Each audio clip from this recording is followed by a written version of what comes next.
আমরা বলি ভগবান শ্রী বিষ্ণু, ভগবান কৃষ্ণ, ভগবান শিব, ভগবান আছেন, আমাদের পাশে সবসময় তিনি আছেন, ঈশ্বর আছেন।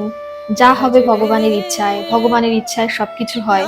ভগবান নিয়ে এত কথা বলি, কিন্তু তাকে ভগবান বলা হয় কেন এটা কি জানি? ভগবান শব্দের পুরো অর্থ কি আমরা জানি? তো চলুন আজকে এটা জেনে নিই। ভগবান, ভ থেকে ভূমি, মাটি, গ থেকে গগন, আকাশ, ব থেকে বায়ু, এবং বয়ের পরে যে আকার বসে আ থেকে হলো অগ্নি, আগুন, এবং ন থেকে নীর, নীর মানে হলো জল। যে শক্তি এই পাঁচটি তত্ত্বকে অর্থাৎ ভূমি, গগন, বায়ু, অগ্নি এবং জল, এই পাঁচটি তত্ত্বকে ধরে রাখার, ধারণ করার ক্ষমতা রাখে, তিনিই হলেন ভগবান। এবং ভগবান কিন্তু তিনজনই আছেন, ব্রহ্মা, বিষ্ণু এবং শিব। ব্রহ্মা, বিষ্ণু, মহেশ্বর, এই তিনজনই ভগবান।